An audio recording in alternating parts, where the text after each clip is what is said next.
Hello বন্ধুরা, আপনারা দেখছেন ডিজিটাল সবকিছু ইউটিউব চ্যানেল।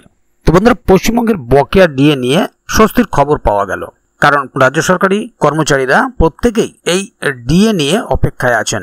তবে এবার সুপ্রিম কোর্টের এক তালিকা প্রকাশ হলো। পাশাপাশি ডিএ মামলাটি নিয়ে পশ্চিমবঙ্গের সরকারি কর্মচারীদের জন্য অত্যন্ত গুরুত্বপূর্ণ, কারণ এটা শুধুমাত্র যে বকেয়া ডিএ বিষয়টি এমনও নয়, এটার সঙ্গে তাদের আর্থিক নিরাপত্তার বিষয়ও অনেকটাই জড়িয়ে আছে। এবং প্রত্যেকটা রাজ্য সরকারি কর্মচারী এটা অন্তত জানেন যে এ বিষয়ে সুপ্রিম কোর্টের যা রায়, তাতে জয় এক প্রকার রাজ্য সরকার কর্মচারীদেরই নিশ্চিত। কোন বেঞ্চে শুনানি হবে বা কখন শুনানি হবে তার সময় এবং মামলাটি ঠিক কোন জায়গায় দাঁড়িয়ে আছে অবশ্যই আপনাদেরকে আজ ভিডিওর মাধ্যমে তুলে ধরব, কারণ আগামী 4 আগস্টের শুনানির জন্য অনেকেই তাকিয়ে আছেন এবং এই শুনানির জন্য একটি অগ্রিম তালিকাও প্রকাশ করা হয়েছে সুপ্রিম কোর্টের তরফ থেকে। সে বিষয়টি নিয়েও আপনাদের সামনে তুলে ধরব।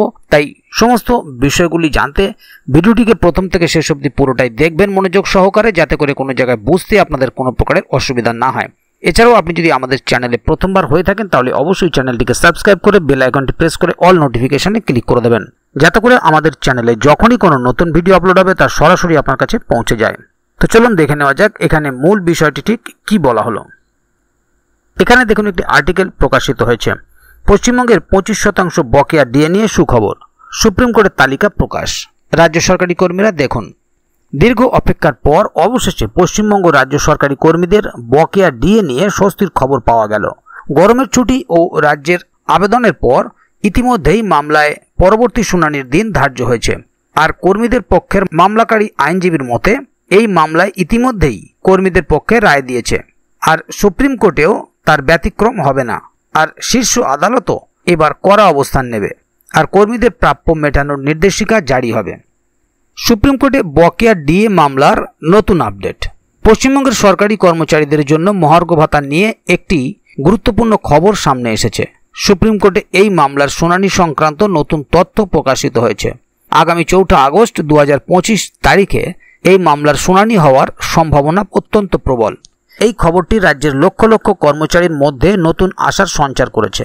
সুপ্রিম কোর্টের তরফে প্রকাশিত তালিকা এই আশাকে আরও জোরদার করছে।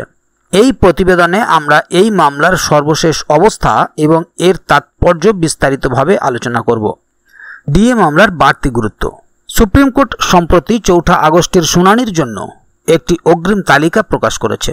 এই তালিকায় 500টিরও বেশি মামলার মধ্যে ডিএ মামলাটি 69 নম্বরে স্থান পেয়েছে। এই অবস্থান মামলাটির গুরুত্ব এবং শুনানির সম্ভাবনাকে স্পষ্টভাবে নির্দেশ করে। তালিকার উচ্চস্থানে থাকায় এটি শুনানির জন্য অগ্রাধিকার পাবে বলে মনে করা হচ্ছে। এই তালিকা প্রকাশের ফলে কর্মচারীদের মধ্যে উৎসাহ বেড়েছে। আশা করা হচ্ছে এই শুনানি মামলার চূড়ান্ত নিষ্পত্তির দিকে একটি বড় পদক্ষেপ হবে। দেখে নেব কোন বেঞ্চে শুনানি হবে। এই গুরুত্বপূর্ণ মামলার শুনানি হবে বিচারপতি সঞ্জয় কারোল এবং বিচারপতি সন্দীপ মেহতার সমন্বিত বেঞ্চে। শুনানি সকাল 11টা থেকে 11:30 মধ্যে শুরু হওয়ার সম্ভাবনা রয়েছে। তালিকার প্রথম দিকে মামলাটি অবস্থান এই সময়সীমার সম্ভাবনাকে আরও নিশ্চিত করছে। এই বেঞ্চের বিচারপতিরা গুরুত্বপূর্ণ মামলার শুনানিতে অভিজ্ঞ, তাই কর্মচারীরা এই শুনানি থেকে ইতিবাচক ফলাফলের আশা করছেন। এই শুনানি মামলার ভবিষ্যৎ নির্ধারণে গুরুত্বপূর্ণ ভূমিকা পালন করবে। ডিএ মামলার বর্তমান পরিস্থিতি। বর্তমানে ডিএ মামলার স্ট্যাটাসে সিরিয়াল নম্বর দৃশ্যমান হয়। মূল্য তালিকা বা সাপ্লিমেন্টারি লিস্ট প্রকাশিত হলে এই তথ্য স্পষ্ট হবে। এই মামলায় মোট বকেয়ার অন্তত 25% বকেয়া ডিএর বিষয়টি প্রধানত জড়িয়ে রয়েছে। Confederation of state government employees এবং ইউনিটি ফোরাম এই মামলায় রাজ্য সরকারের বিরুদ্ধে লড়াই চালাচ্ছে।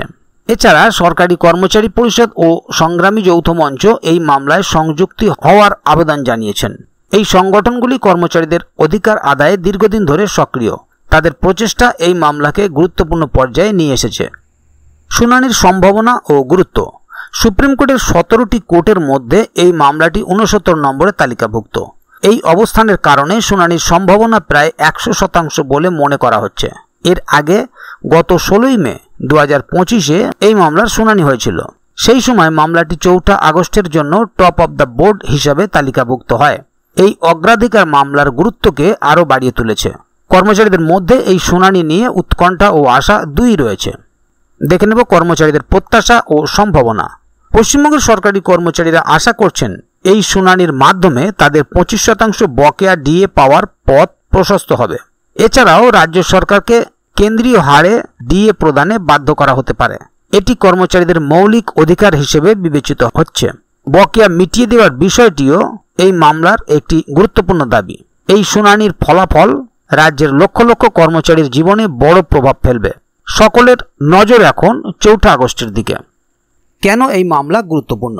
ডিএ মামলাটি পশ্চিমবঙ্গের সরকারি কর্মচারীদের জন্য অত্যন্ত গুরুত্বপূর্ণ।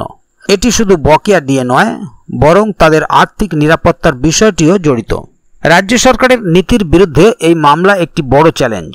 কর্মচারী সংগঠনগুলির দীর্ঘদিনের লড়াই এই মামলাকে এই পর্যায়ে নিয়ে এসেছে। শুনানির ফলাফল রাজ্যের শ্রমনীতিতেও প্রভাব ফেলতে পারে। তাই এই মামলা শুধু কর্মচারীদের জন্য নয়, রাজ্যের প্রশাসনের জন্যও গুরুত্বপূর্ণ। সরকারি কর্মীরা মনে করেন এই মামলায় তাদের জয় নিশ্চিত, একথা রাজ্য সরকারও জানেন। বকেয়া ডিএ আজ হোক আর কাল মেটাতেই হবে। এবার কাল বিলম্ব করে যতটা দেরি করা যায় আর কি। এবার এটাই দেখার আগামী 4 আগস্ট এই মামলার শুনানি হয় কিনা, আর হলেও কি নির্দেশ আসে। তাহলে বন্ধুরা বুঝতেই পারছেন এখানে মূল বিষয়টি ঠিক কি বলা হলো। সমস্ত রাজ্য সরকারি কর্মচারীরাই এই মামলার শুনানির দিকে তাকিয়ে আছেন। প্রত্যেকেরই আশা যে রায় কর্মচারীদের পক্ষেই আসবে, কারণ তারা জানেন সরকারকে ডিএ দিতে হবে আজ হোক বা কাল। কিন্তু এটাই কাল বিলম্ব করে সরকার যতটা সম্ভব দেরি করাতে পারে সেটাই করছে। তবে এখন দেখার বিষয় আগামী 4 আগস্ট শুনানিতে ঠিক কি ফলাফল আসে। পাশাপাশি এ বিষয়ে যদি আগামী দিনে আরও নতুন কোনো আপডেট আসে তাহলে অবশ্যই আপনাদেরকে এই চ্যানেলের মাধ্যমে জানিয়ে দেওয়া হবে। সেই কারণে চ্যানেলটিকে সাবস্ক্রাইব করে অবশ্যই চ্যানেলের সঙ্গে থাকবেন, যাতে করে এ বিষয়ে আগামী দিনে আরও নতুন কোনো আপডেট আসলে তা সরাসরি আপনাদের কাছে পৌঁছে যায়। তো বন্ধুরা, আজকের গুরুত্বপূর্ণ ভিডিও আপডেটটি এখানেই শেষ করছি। ভিডিওটি সম্বন্ধে আপনাদের মতামত এবং আপনারা কে কোথা থেকে ভিডিওটি দেখছেন অবশ্যই কমেন্ট বক্সে লিখে জানাবেন। ভিডিওটি ভালো লাগলে অবশ্যই একটি লাইক দেবেন এবং বন্ধুদের জানার সুবিধার্থে ভিডিওটিকে শেয়ার করবেন, যাতে তারাও বিষয়টি সম্বন্ধে জানতে পারে।